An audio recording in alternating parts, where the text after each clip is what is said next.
Welcome back to Psych First-Aid, where we discuss and learn the tools needed to combat mental health crises you come across in everyday life, to help you become a Psych First-Aider. Today we're going to tackle a particularly pervasive and, for some people, chronic problem that from the outside might look like a psychotic episode, or even people with borderline personality disorder can have temper tantrums. In fact, they often do. This is not the case, but I can understand how an untrained eye, or just a really dumb boomer one, might confuse these things. Emotional dysregulation is a symptom that is found in many disorders, covering a swath of conditions both neurochemical, environmental and traumatic in origin, some of which I have either gone into detail about already or plan to do in the future. Luckily, for the purposes of doing Psych First Aid, we don't really need to know everything about these disorders in order to address them. If yourself or one of your friends are emotionally dysregulating, you don't really have time to whip out Google Scholar and start looking up the difference between BPD and CPTSD. In fact, doing so might result in a broken phone. So let's get into it, explore how dysregulation happens and how best to approach, de-escalate and remedy the situation. Because if you don't address it, it can quickly spiral into a situation where a lot of people get hurt and everyone leaves with some regrets. Higher the figures in their brains. Oh, now they get left in the rain. Yeah! Oh, they get left in the rain now. What is emotional dysregulation? Now, in the last video, there was a little confusion in the comments over the advice I was giving. Some people described the advice as only partly on point. After looking at it for a while, I realised what was happening, and it's a problem with how our language around mental health is poorly understood. While everyone knows what a panic attack looks like, not everyone knows what emotional dysregulation looks like. Probably because it's a million syllables and my vocal cords hurt just thinking about it. There are simpler, vaguer terms, of course, such as being in crisis, or the more common community terms of spiralling or spinning out. But one thing it isn't is a panic attack. Let me explain. A panic attack, as we know, is caused by feedback between mental effects and physical effects. Emotional dysregulation or crisis, that feeling of spiraling out of control, is caused by a feedback loop between thoughts and emotions. This feedback loop exists almost entirely in the mind, and while it can cause physical feelings, it does not have to, and some of the key ones are missing. A crisis might cause you to feel hot, but it doesn't always make your legs give out and restrict your breathing. It's quite possible to rant during an emotional dysregulation with no pause for breath at all, whereas panic attacks tend to leave you struggling to speak. From the inside, they may feel similar, and both can be caused by anxiety, but in a mechanical sense, they are not panic attacks. That doesn't mean they are any less harmful, however. In fact, they can be more so. Emotional crises like these are often the prelude to deliberate self-harm, suicidal ideation, and impulsive suicide attempts due to the nature of the thoughts common to this feedback loop. It starts with the emotional response, in what DBT calls the reactive mind, the part of the mind that reacts to the outside world quickly and emotionally. The external force may or may not justify an emotional reaction, but for our purposes it doesn't really matter. We don't often really control what we respond to negatively, and looking at the situation from the outside and saying, well, getting all worked up over this doesn't make any sense, isn't helpful. Whatever the logic of it may be, the emotional reaction has happened. This is fed into the rational mind, which, if it has cognitive biases, like all of us do, can interpret that feeling as a threat or an attack. The thought itself causes a further reaction from the reactive mind, which causes the rational mind to take that the wrong way, and round it goes. She hasn't gotten back to me. I feel really sad.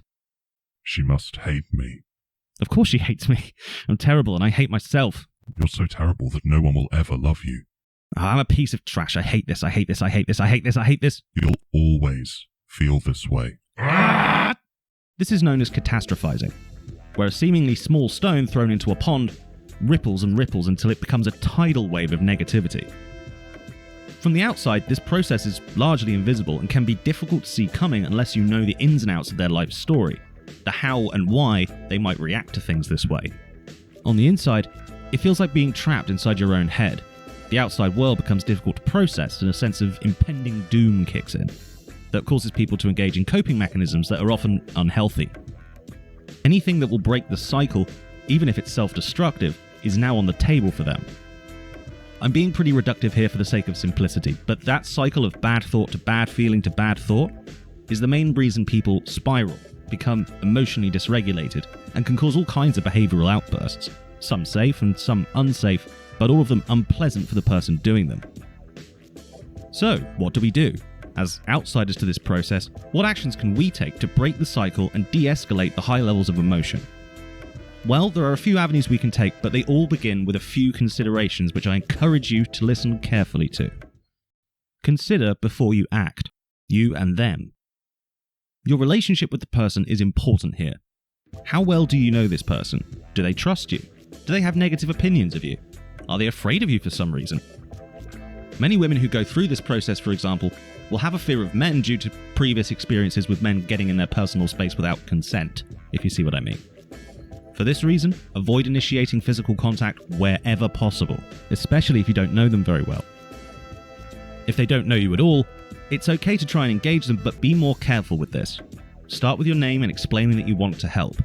If they don't know you and don't want you there, don't be there. If you know them, what are the boundaries that exist between you and this person? Do you have the kind of relationship that allows you to help here? If you don't feel equipped to tackle their emotional regulation, ask if there's anyone who they can talk to and try and get in contact with them. I'm relying on you all to be socially aware here, okay? Use your soundest judgment. The situation. The situation itself is also important to consider. What have they done? What has been done to them? You want to know these things if you want to talk it out.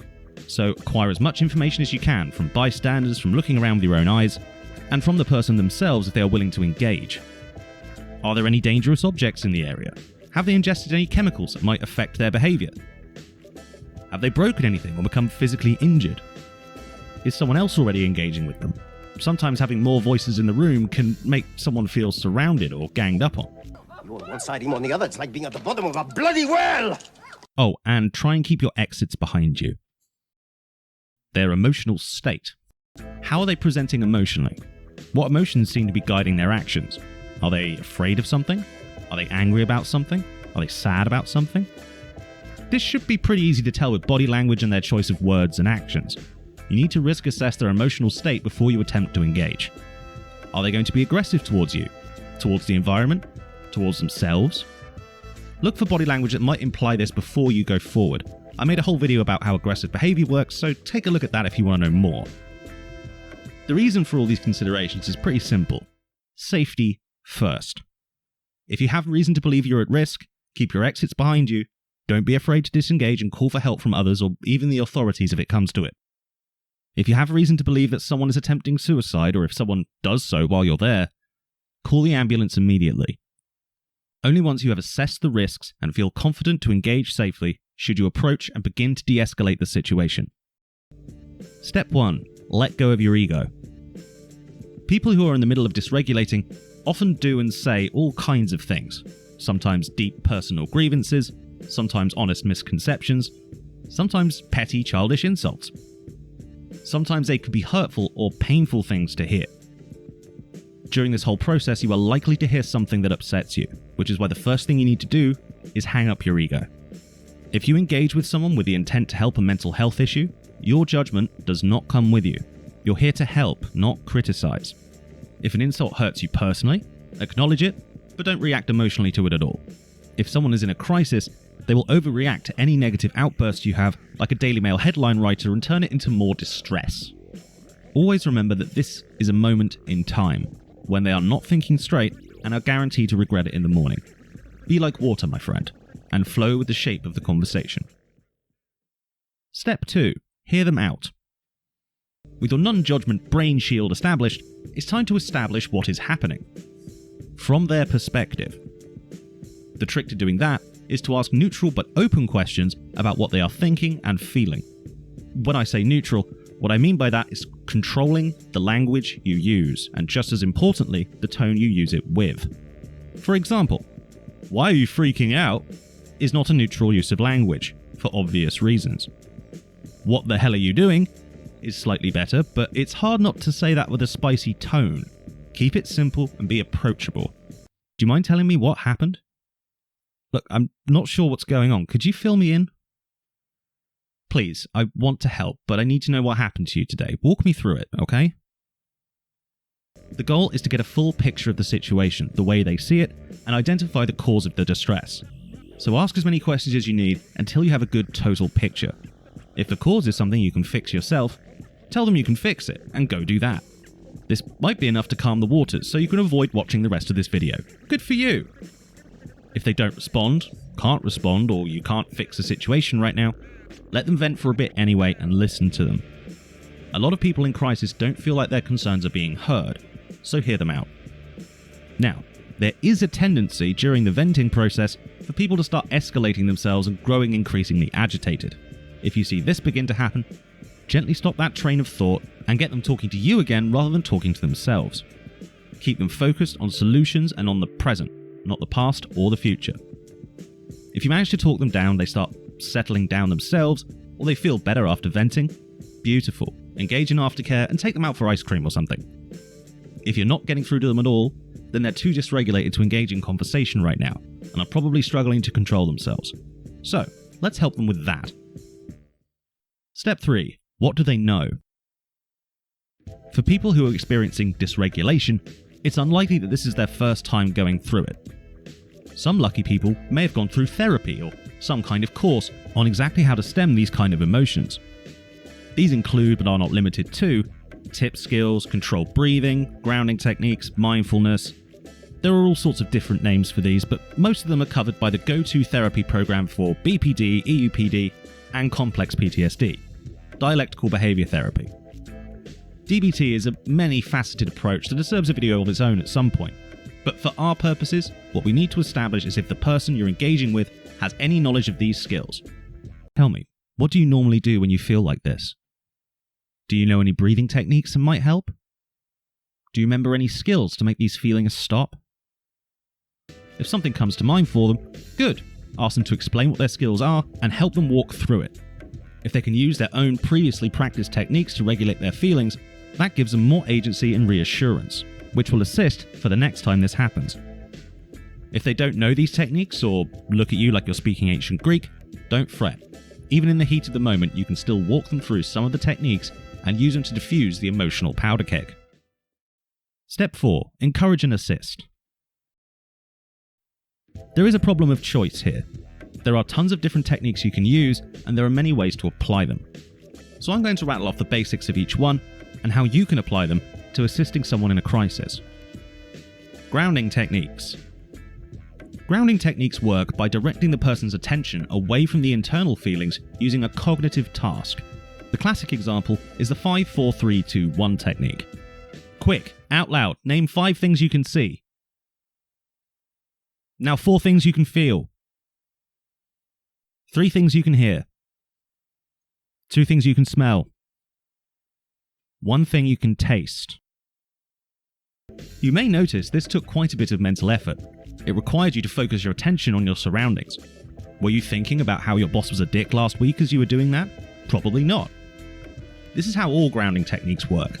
Focusing your attention on other things allows the emotions to ebb down and breaks the cycle of negative thoughts by replacing them with relatively neutral ones. Or to put it another way, I'm just someone who plays Pazak in his head. But while I'm doing that, it's a lot harder for thoughts to walk in. tip skills. TIP stands for temperature, intense exercise, paced breathing, and paired muscle relaxation. Unlike grounding techniques, TIP skills attempt to override the tidal wave of negative emotions by introducing and focusing on new sensations. For temperature, encourage someone to hold an ice cube to their forehead, splash cold water into their face, or dunk their head in a bowl of cold water if there's one around. Obviously, when I say encourage, that means encourage them to do this.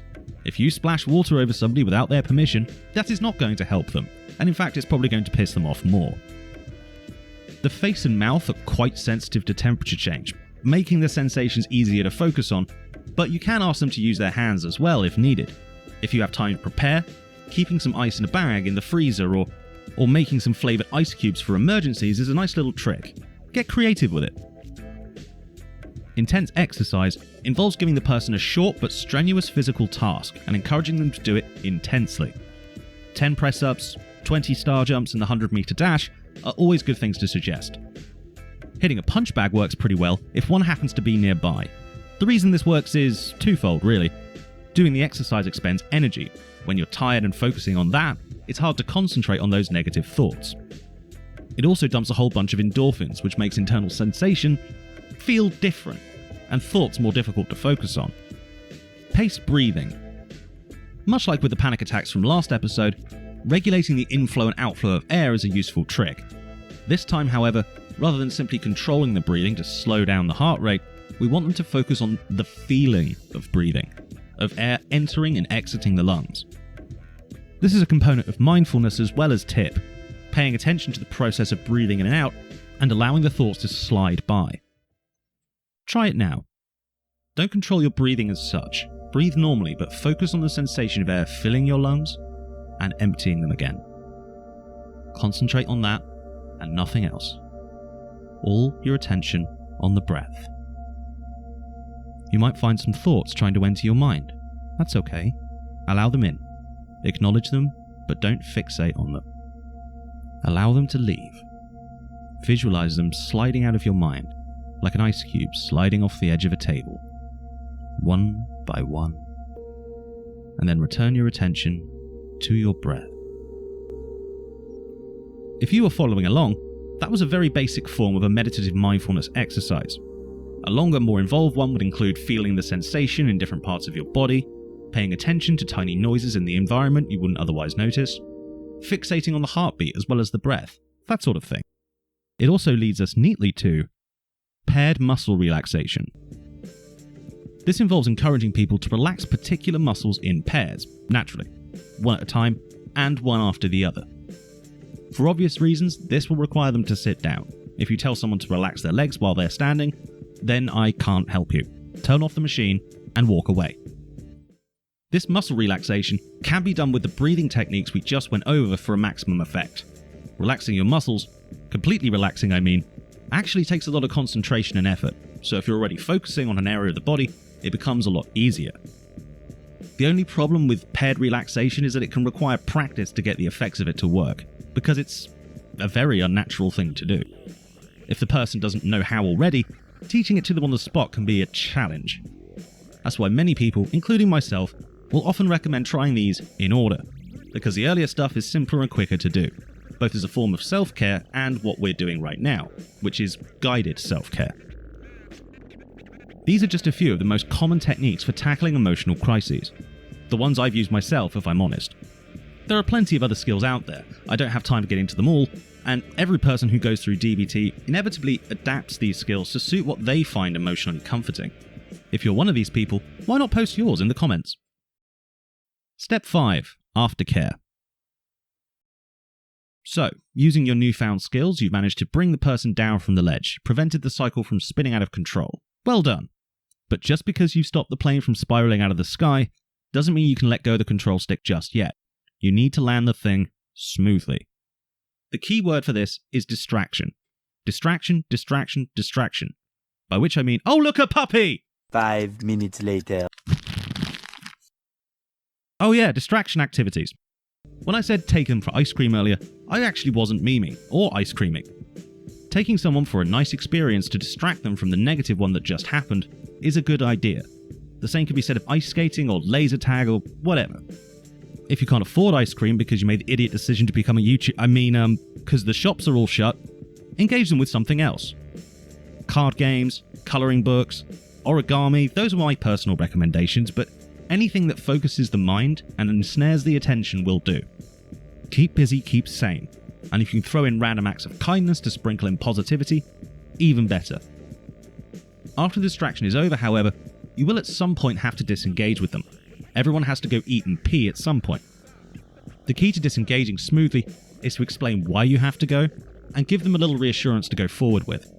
This could be as simple, hey, you're going to be fine, or it could be writing out a plan for how to deal with these things if they happen again. If they haven't had any DBT or skills training before, recommend it to them. If they have, remind them to practice when they don't feel themselves spinning out. As the greatest mixed martial artist of all time put it, In a fight, if you didn't practice it, it's not gonna work. I mean, you don't have time to think. It's Right. autopilot. Yeah. So I was on autopilot. Sometimes you just need some kind of guidance that put your autopilot in the right direction, and that's what happened into that fight. It's not just about the autopilot, though. People are less likely to become dysregulated in the first place if they feel confident in their ability to tackle it when it arrives. No matter how good a Psych First-Aider you are, you can't follow someone around and be their therapy monkey all the time. So try to encourage them to plan for these events and make their own life easier. Confronting your own emotions is difficult at the best of times, but if you get caught unprepared, you're basically defenseless. If you encourage them to plan for the future, then they won't be so defenseless anymore. Conclusion. Emotional dysregulation is often treated with fear or suspicion by people who aren't familiar with it. And on some level I can understand why. If someone appears to be acting irrationally, it becomes difficult to predict what they could do next, and your mind goes immediately to the worst possible option. But that stigma around mental health crises is likely part of the reason why people expect the worst option. The only way to combat stigma is, of course, with a more informed, more aware population. A population that knows how and why to react to someone who finds themselves in a crisis like this. Having that wouldn't be a small step for a man, it would be a giant leap for all of mankind. People in crisis are not something to be run from or feared. They are not out of their mind, they are very much stuck inside it, and that means you can reach them and help them overcome what they're feeling. And the more people who overcome it, the more people we will see overcoming the bigger struggles that we will all have to face one day. Even you.